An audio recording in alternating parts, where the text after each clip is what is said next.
When people first try my plant paradox diet, they always say the same thing. Why can't I eat my favorite food? Some of the most common ones: peanut butter, diet soda, rice and pasta, yogurt, and beans. If you're a fan of any of these, I've got some good news. They're easy to swap out, and I've got some substitutions that are absolutely delicious. First, peanut butter. You may as well call it lectin butter because it's made with one of the worst ingredients for your health. But these days, there are plenty of healthy, lectin-free alternatives on grocery store shelves. Things like almond butter, walnut butter, hazelnut butter, tahini, which is basically sesame seed butter, and my favorite, pistachio butter. Just make sure to avoid cashew or sunflower seed butter. They're both pretty common. And if you want almond or walnut butter to taste a little peanuttier, I've got a trick. Whisk in a couple of drops of coconut aminos to boost the savory flavor. Now, let's talk about diet soda. At first, this was a hard one for me. I was a huge Diet Coke addict. Now, I'm not going to tell you how terrible diet soda is for your health. At this point, you better already know. But if you want a refresher, there are a couple of good videos right here on my YouTube channel. Maybe you saw the one where I share my favorite soda hack, my balsamic vinegar soda. Just in case, I put a link to it on the description below. It's a great alternative, but it's not the only one.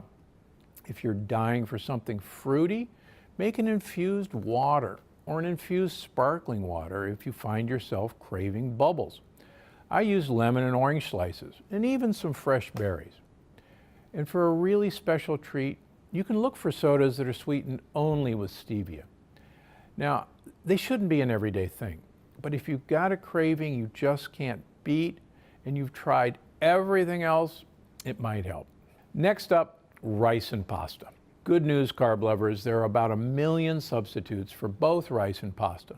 And some of the swaps are more flavorful than the originals. I love Capello's pasta made from almond flour and tapioca flour. You can find it in the gluten-free frozen food section of Whole Foods and other stores.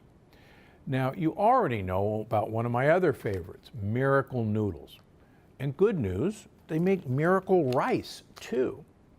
And if you're looking for ways to use them, check out the recipes section in the Plant Paradox, or the recipe videos here on my YouTube page. Of course, not everyone loves Miracle Noodles as much as I do, but they're not your only option. You can use millet or sorghum in place of rice, or even cauliflower rice, which is hugely popular right now. You can find it fresh or frozen in most major supermarkets, even Costco.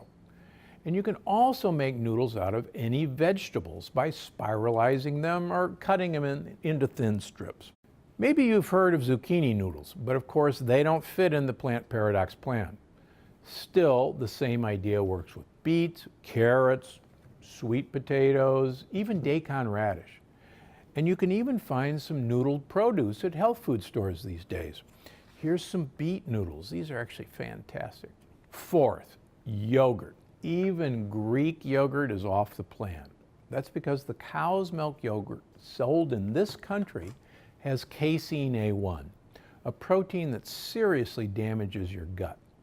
And for a lot of people, that's a problem because it's their go-to healthy breakfast item. If you're one of those people who needs to have a yogurt for breakfast, what can you do? Go to the regular old yogurt section in your grocery store and look for goat's milk yogurt or sheep's milk yogurt, or if you're in the mood for a vegan option, almond or coconut yogurt. They're pretty widely available, work just like regular yogurt, and are delicious too. Okay, finally, beans.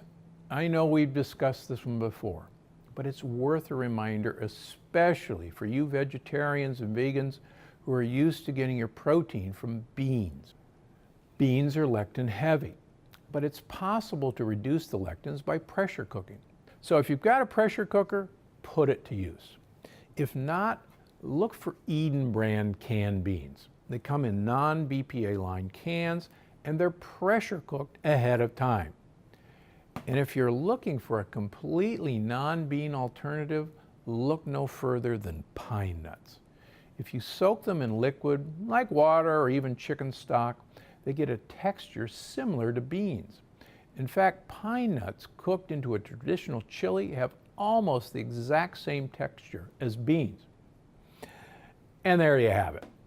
5 of my favorite plant paradox friendly substitutions. But I want to know what you're struggling with. So do me a favor and leave a comment below and let me know if you're having trouble finding a swap out for your favorite food. It could make it into my next video.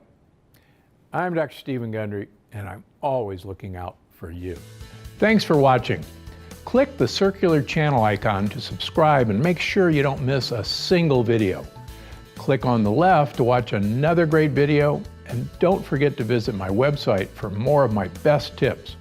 Because I'm Dr. Gundry, and I'm always looking out for you.